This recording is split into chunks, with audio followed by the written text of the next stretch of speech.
everyone! Good afternoon, mayong hapon sa tanan. Ako gali si Ralyn, and today I'm gonna talk to you some of the indoor plants in my house. I hope that you will learn something from me, and I hope that I will inspire you and encourage you to grow plants inside your house. So to start with, the background of my place, I'm currently living in a condo unit, and when you have a condo unit, the humidity is very different from having outdoor places. However, you still have a lot of opportunity to grow your plants.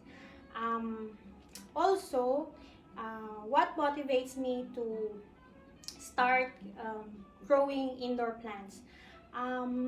As I grow old, I noticed that plants inside the house calms me and gives me a relief over stress at work. And having a mother who has a huge garden in our place in Philippines, I decided, or having plants inside the house is just a norm to me. So during the COVID season, I realized that because we're going to stay more inside our house, it would be nice to have a place where a lot of other living things stays with you. I also read that plants gives more oxygen and purifies the air that you have.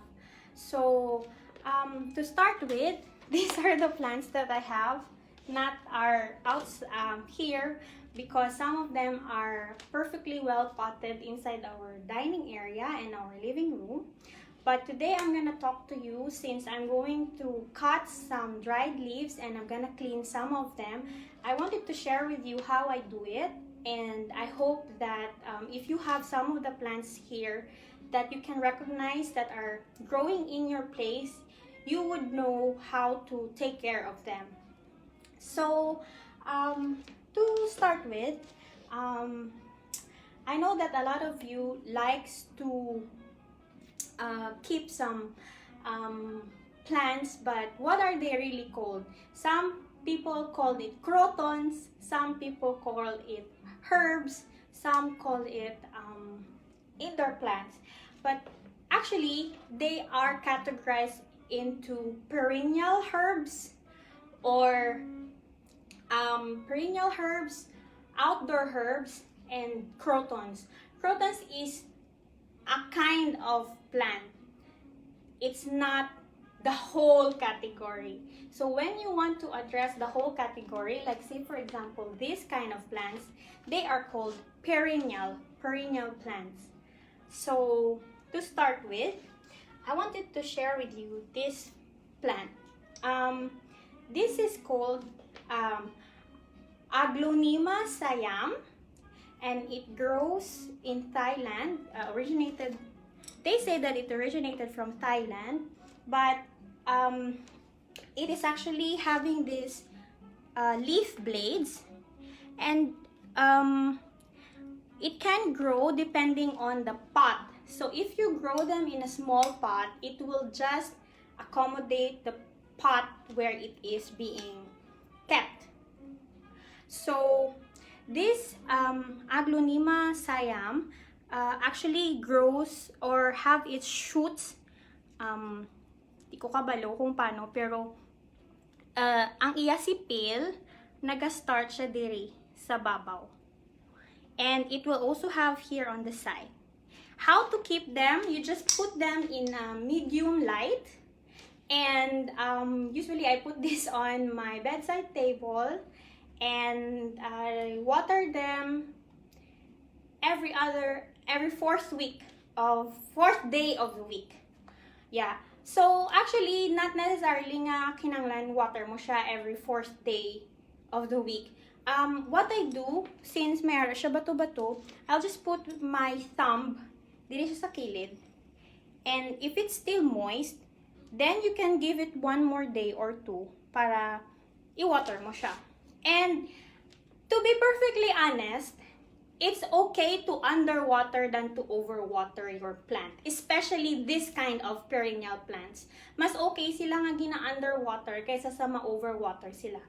Because kung i-overwater mo ang plants, madunot ang iyang nga roots. Kag dayon, amo na siyang tendency nga kadunot siya, kag hindi na siya maka-sustain or makasaksang tubig, kag malaya lang siya. It looks okay from the outside, but actually the roots itself is already dunot. That's the thing. How to propagate this? You can do this by cutting, but I'm taking the advice of my nanay. Ang bali nanay ko no, do parehas na siya sa Dieffenbachia. But what you do is you have to you have to dry the stem first. So pwede mo siya ma-propagate via the stem or via the roots. So kung ma-propagate ka via the roots, pwede nga i-cut mo lang siya dayon kag itanom. Pero kung ma-propagate ka by its stem, kailangan pamalhon mo anay ang iyang nga sugat, nga ang iya dugos madula. And then after that, kung maglaya na siya, then you can start to pot it. So, kung ako man niya, nakita ko na nga based from my experience, na mag-repot kag mag-propagate during after rain. Kung magtapos na bala ang ulan, nga basa pa ang lupa, then actually is the right time to propagate or to do some cuttings para sa imong seedlings. Dili sa Malaysia, amo man ako kung mag-visit ko sa mga nursery, usually kung magtapos na ulan, ginagad ko ako nga husband kag nagkakato kami sa nursery, nagabakalan ko sa mga cuttings kag seedlings kay mas barato sila. Wala sila ginabaligya according sa ila price, pero ginabaligya sila half the price or either 70% kay cuttings man lang sila, and then I do my own propagation. Sunod nga i-tackle naton is ang spider plant. So, as you can see, this is called spider plant. Kag, ang iya scientific name is Chlorophytum comosum. So, ang spider plant namin is siya sa imong bedroom and sa imong bathroom or toilet places. Kay naga-purify sila sa mga bad odor or mas gatubo sila kung medyo extreme ang place bala for carbon dioxide. So, actually, duwa ni sila. Ginabutang ko sila sa toilet namon, sa amon nga bathroom. Kag dayon, ginapabayaan ko lang sila. So far, pareho sila sang akon nga agronomia sayam. Wala ko siya gina-water, so every once a week ko na siya gina-water. Kag, actually, gingamit ko is sand soil. Sand soil ang gingamit ko. But, they're okay with humus plant. So, amo man sa gyapon, ang akong trick is, ginalubong ko akong finger, one of my finger, usually ang akong pinky. Kung medyo moist pa siya, pwede ko na siya i-water. And, may makita ka mo nga medyo laya na siya. So, what I do, I cut it from the, siya. Nakat ko siya sa puno, pinakadulo. And sometimes, kung naga-regrow ang iyang leaf, makita mo ga puspos gid ang iya nga plant, that's totally fine. Hindi ka magkabalaka nga hala ako nga plants nagkakapuspos. Plants like humans, for example, kung inguntingan mo buhok mo, di ba kalbo ka? So it goes like that. So they have their own regrowth process. So paano ni kay may ara siya yellow day? What should I do? Should I let it or pwede nga how do I maintain it? So actually pwede mo siya guntingon, pwede man nga pabayaan mo lang siya. Pero ako personally, I prefer to cut it kay ang nutrients gakadto pa to siya sa laya ng parts ng leaf. So ginagunting ko siya. So paano mo siya guntingon? Easy lang, i-cut mo lang ni siya ang iyang makita mo ang iyang daw yellow. Cut mo lang siya. And you let it like that. May manotice ka mo may mga cuttings na ko nga mo na gina-cut ko lang siya, ginapabayaan, and it will just, though ano lang siya, madula lang siya on its own. So, let's do it on our another spider plant. Arigawa daw, damo na siya nag-regrow. Kag may manotice ko mo kung kisa nga diri yellow tapos diri wala pa. Actually ginababayan ko lang siya, or sometimes para ma-prevent ko na ginakuha ko na lang siya nga daan. Don't be afraid to cut your the leaves of your plants kay do para sa nabala nga ginahalungan mo sila para matapna mo na ang iyang sakit, or you just cut it right away. So, gina-check ko lang siya once in a while. Na-cut ko lang ang mga yellow part. And tada! Ang iyang roots, parios man to sa akon nga aglonomea sayam, nag-umpisan siya sa start. How to propagate this? You can propagate this by its roots, kag either water propagation or soil propagation. So, kakson mo ang iyang sipil sa dalom, and then you propagate it through water or through soil. Babayan mo lang siya dahil afterwards. So,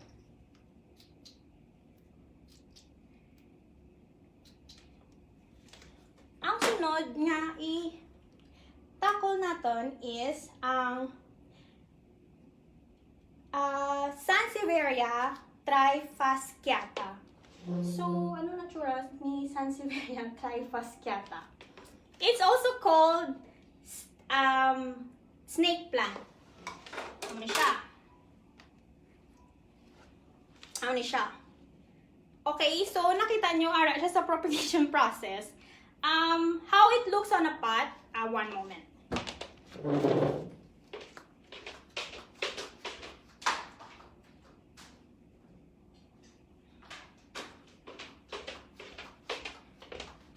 So, amo ni siya ang Sansevieria trifasciata. It's part of the family sang snake plant. And snake plants are really good to be put in your bathroom and also sa inyong bedroom. Kaya gina air purifier man siya on its own. But take note lang sa mga friends naton nga have this snake plant outside or outdoor. This is toxic to dogs or toxic to cats. Again, I just want to emphasize, these snake plants are toxic to dogs or toxic to cats. So, kung ara siya sa outdoor nyo, makita nyo, ginabutangan gid siya sang bakod. Because, ang iya dugos, it's actually dangerous or poisonous sa aton mga pets. So, take note of that. And you can propagate this by its leaf, by its roots, and according sa iyang gid nga leaflets. So, how did I do? Say for example, ang akon nga isa ka snake plant, propagate ko siya by water propagation, and usually it takes 3 to 6 weeks para mag-root siya. That's how long it is. But it's totally fine. So, pabayaan mo lang siya. I use like 2 to 3 inches of water, and then ginabutan ko lang siya, and I let it root on its own. Okay? Another, kaya damo kami dahil mga bottles. So, I put it on this, and just let them like that. And we'll see how it goes after 3 to 6 weeks.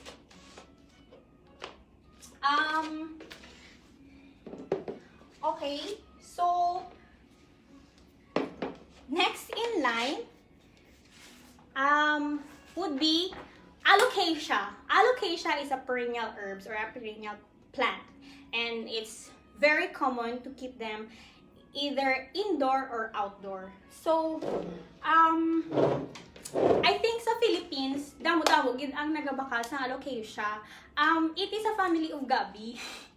Nga may ara siya sang daw root crop, may ara siya crop out of its root, and nagadako ang iyang leaves according sa masaklap niya nga environment.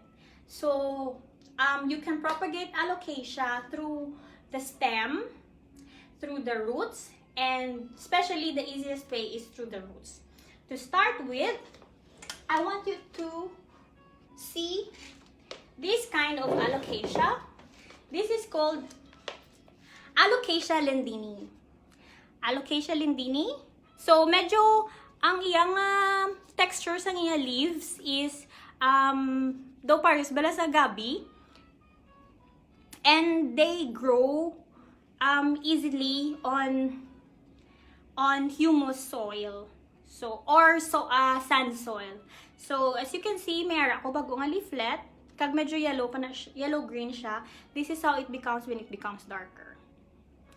So to water this also, I just water it twice a week, sometimes once a week. I always do the finger check nga ginabutang ko ako ng finger sa soil, and when it's moist, then you can start water. And when you water alocasias, you have to be gentle with them.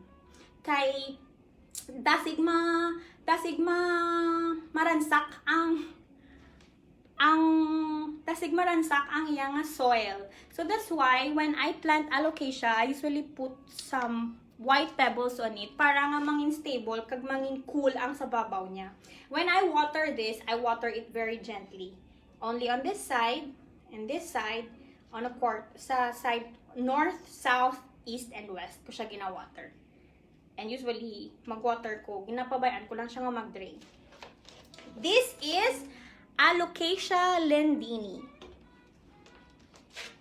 Next would be is Alocasia clipiolata or Alocasia sinuata. So to start with, before kita magkato kay clipiolata, ari kita na kay Alocasia sinuata. So si Alocasia sinuata naman niya, medyo glossy ang iyang skin, ang iyang leaf, ang textures ng iyang skin, and it looks more like plastic siya.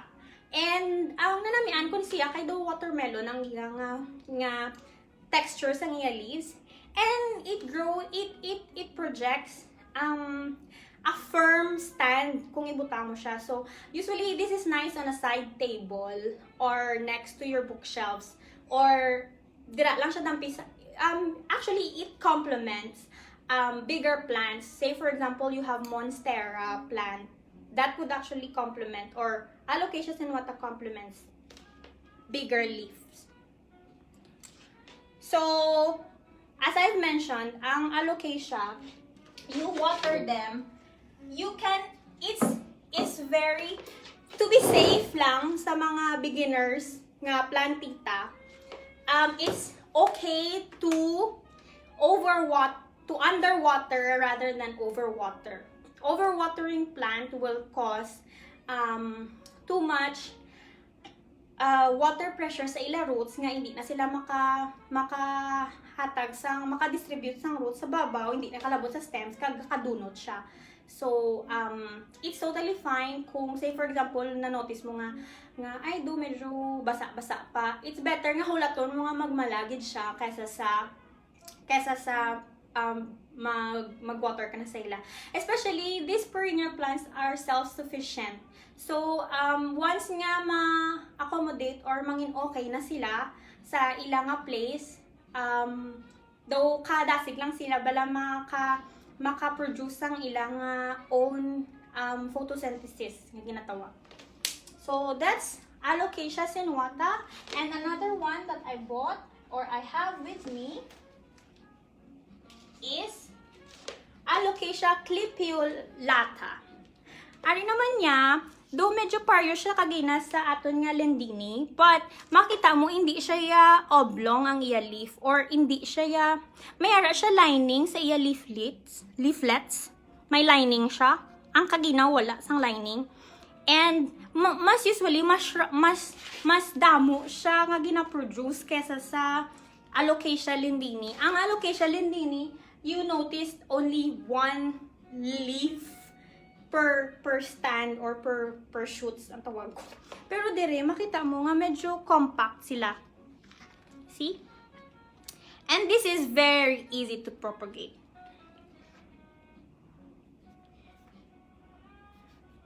Very easy to propagate.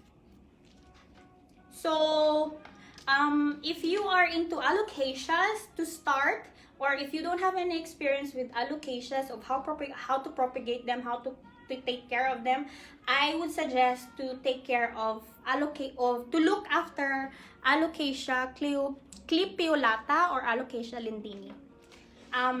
Either way, alocasias are easy to propagate and to keep or to store. And they are very good to complement bigger leaves like Monstera, as I've mentioned. And they can be put indoor or outdoor. They actually bloom better kung ara sila sa indoor, pero may ara sila direct light or direct sunlight. So where do I keep this? I keep them near to the sky. Nagabati ko that perennial plants or indoor plants actually projects or blooms better kung lapit sila. The more sila nga mas lapit sa sun, sa blue sky.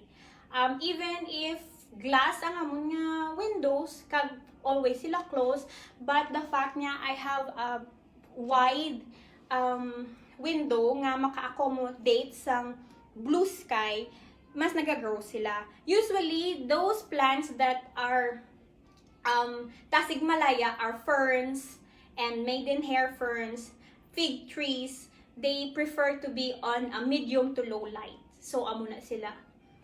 If you go back sa rainforest or sa jungle, ang ferns kag ang mga fig trees, nagadako man sila kag nagagrow sila on a lower light or medyo dark places. Kay they need to be moist and they need to be in a low humidity kind of environment.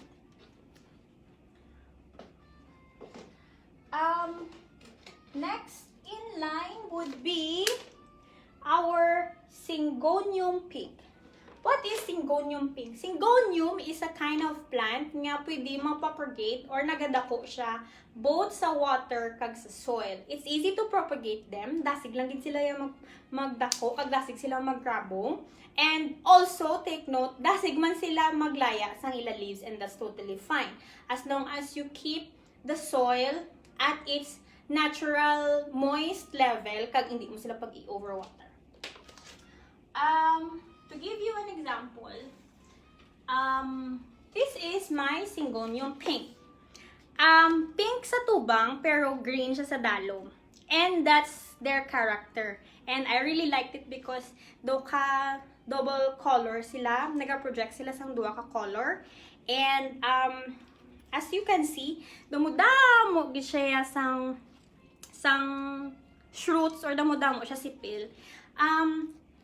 Usually this is already ideal to be divided and then put in a different pots. Pero na-notice ko nga for now, mas nanamian ko sa tsura nila nga ululupod sila. But of course, sooner or later kinanglan ko na sila i-separate para maglabong ilang leaves.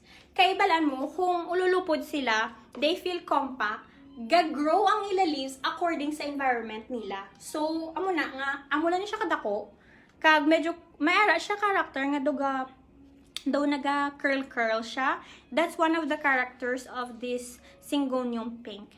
And mambaga mo nga iya daw pink ito ang isa do hindi man pink. It depends on the light that they are getting. So, ari medyo naka-cover siya lapit sa akong cortina. So, amo lang na ang light niya makuha niya. And she can only project sang amo ni nga pink. But it's totally fine. It's still growing. It's still healthy. Can I grow this by water? Yes, of course you can grow this by water. Just make sure that it has a proper roots, stable and strong foundation of roots para ibutang mo siya sa water. Magbutang ka sa water sa ila, dapat on a root level, hindi mo man sila pagpalapawon kay there's a tendency nga malumos ang Syngonium pinks mo. See? This is Syngonium pink, a kind of Syngonium plant that is planted or potted in in soil. Now, to give you a version of Syngonium nga nakapropagate sa water, I wanted to introduce you to one of my Syngoniums, which is the American Evergreen. Ang iyang scientific name is Archonto Phoenix, which is Pero, English name is American Evergreen. So, this is a kind of syngonium. As you can see, ara siya sa tubig. So, how or where did I propagate? Would you believe nga, ang iyang root is ari na siya sa babaw. This is, simple lang ni siya. Simple lang ni siya nga nakuha namon when we were walking in the park. Okay, so, how the story begins? We are walking in KL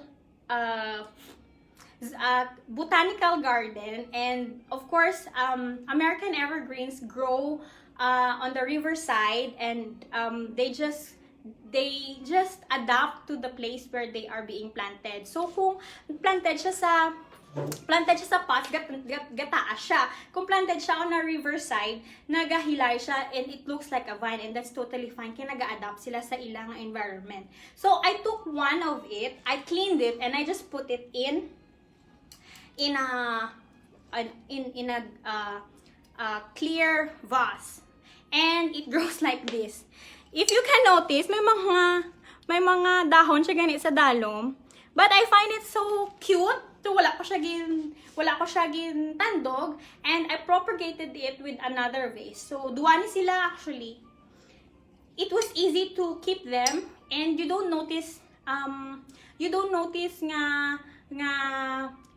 will notice it kung may sipil na siya kay ang iyang roots kag ang iyang stem nga ang iyang sipil do dungan-dungan lang. Amo na siya. So, this is called American Evergreen. Also, syngoniums are drawn to light.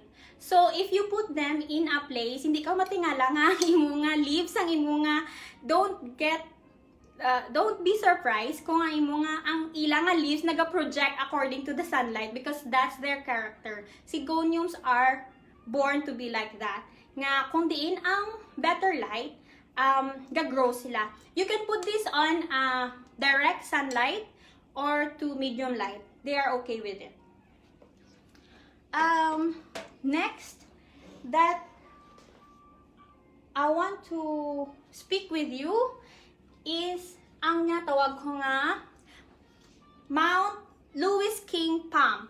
Mo siya ang mini palmera. So, parius ni siya. I think most of perennial plants, kung ibutang mo sila sa small pot, nag-a-adjust ang ila height, gagang ila growth sa kadakoon sa pot nila. If I'm just showing you this, but the roots inside is very big. Dako-dako gid siya, as in the roots that it consume inside the pot is very big, but it only grows like this. This is called Mount Louis King Palm. And I think Damo ni siya sa Philippines.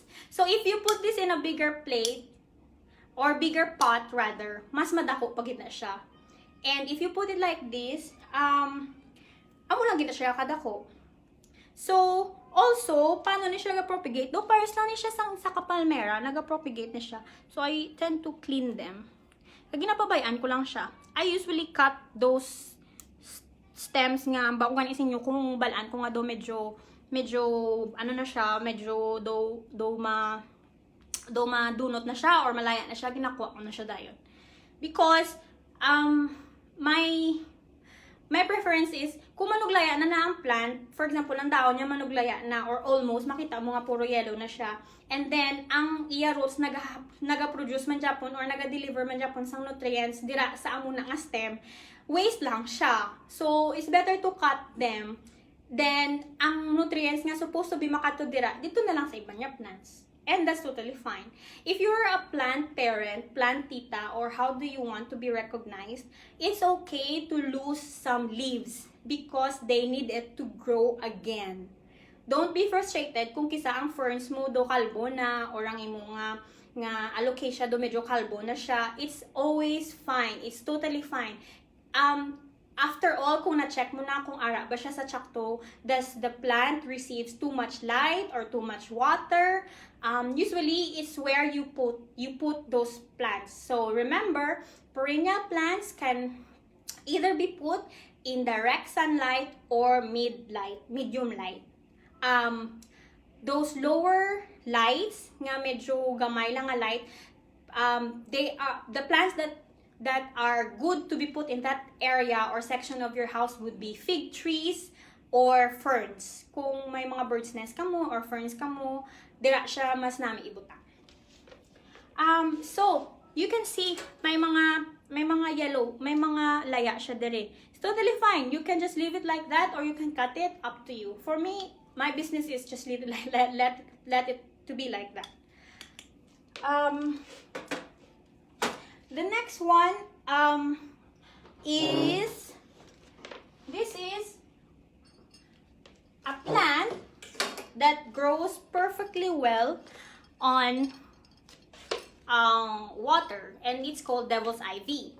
Devil's ivy or pothos or philodendron, these are kinds of ivy plant. And take note, everyone, devil's ivy are toxic to dogs, toxic to plants. Again, I wanted to emphasize that they are toxic to animals, like dogs or cats. Ang ilang duga naga-excrete some poisonous nga sap, and it can cause danger to your animals. So, can you grow this into soil? Yes, of course you can. I have some lapit sa kon nga bookshelves that are sitting well perfectly. What kind of light do they require? Medium light is fine. Low light is also fine. Also, you can put them into direct sunlight. Not necessarily direct sunlight nga may maigog siya. As long as, say for example, there's a wider space where blue sky is projected. Previously, plant lang naging butang ko, but I decided to put some marbles on it. Makita nyo, medyo may mga microorganisms na mga lumot-lumot niya nagasuludira, but it's totally fine, totally fine. Yeah, so this is devil's ivy, and it's toxic to dogs, to cats, and you have to be very careful kung magtanong kasi ni sa ila on a pot with soil. You have to put them in an elevated places. Kay ano siya mo, ivy siya ganing ang ginatawag, so it's a vine. So mag-grow na siya kag matubo kag kamang-kamang. So if you want your ivies to grow and to extend their vines, ibutang mo siya on an elongated areas. So you can hang this or you can put them on elevated areas like say mga shelves, or otherwise somewhere nga pwede nga mahang siya. In case nga ibutang mo siya sa landed places, expect nga makamang ni siya, and they will grow some roots outside. And ang good thing about that is ang ilang roots is properly covered nga bisan ara sila sa sagwa sang soil, they are still able to have their nutrients. Kay ang devil's ivy is a perfect example of a self-sufficient plant. Okay? Last but not the least is our Dieffenbachia. So, nga mo na yung tsura niya. As I mentioned, I was propagating my Dieffenbachia, and Dieffenbachia are very easy to propagate. You can either propagate them by their roots and also by their stems. So, if mag-propagate ka mo over their roots, you can cut the root and then ilubong mo siya, pabayaan mo siya, and then expect or wait for the next 4 to 6 weeks, and then it will start to grow and to have a shoots diri sa kilid niya. How to water them? I keep them moist. Amo na siya ang purpose ko nga nagabutang ko sa white pebbles kay para mas lamig siya and mas dugay ang pagtiner sang moist kay hindi siya ganay open air. So mas dugay magtiner ang moist sang water sa soil niya. Easy way, DIY check of your soil or potted plants, just put your finger inside. If you can feel that they're still moist, then you can wait for another day or two and then water it again. Okay? So, This is an example of a propagation on soil using stem. So, ano ni siya sa stem ko ni siya, and previously, tatlo ni siya ka-stem, pero naglaya na ang tatlo, ang duwa gali, isa na lang ang nabilin, but it's totally fine, you see, it's still healthy. Ang iya nga puno, nga ginhalinan, okay, medyo budlay. Ay siya. You see? So, dirito siya halin, ang iya nga, ano gani nga? Ang iya nga stem, amuto siya ang stem kaina. This is where it was taken. Okay? Kung mag-propagate ka sa to, pamalhon mo na yung iya nga sap, and then you put into the soil. Ang hambali nanay, pamalhon mo na yung iya nga dugos. Maybe you let it dry on a direct light for maybe a day or two. Magmala na gani ang iya nga sap, itatano mo na siya. Siyempre, medyo malaya ang plants, pero once you put it in a soil, mabalik na siya. So, this is the, amo na siya ang iya nga puno. And, how will I know that it will be propagated? Ang iya nga kilid may mga shoots na siya or may mga gamay nga sipil nga matabo. That's where the stems and the leaves will go. Okay? And as you can see, ari siya, may nabilin siya.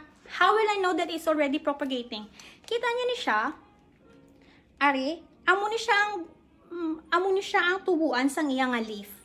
And it will take like 1 to 2 months para makita mo nga maglabong siya. And that's how it goes. Alright? Say for example, sang sini, amo ni siya ang well-potted, medyo gahilay siya. Ang well-potted, gin-transfer ko, this is a success propagated Dieffenbachia. And I can already see that there are shoots coming up here from this side. And take note, this is being propagated using the stem. Also, Dieffenbachias are excreting, Dieffenbachias are excreting sap, and just like devil's ivy, they are dangerous to cats and dogs. The sap that they are producing when you do the cutting and the seedling causes or produces a poisonous sap, and also is dangerous for your hands. Amo na nga hambali nanay, kung mag-cut ko sa Dieffenbachia, I have to make sure nga ang ako niya kutsilyo nga ginagamit, hindi ko siya pagamiton sa other stuff, but only for my garden tools. Kag make sure that I wear gloves kay makatul siya sa kamot para sang gabi. That's it.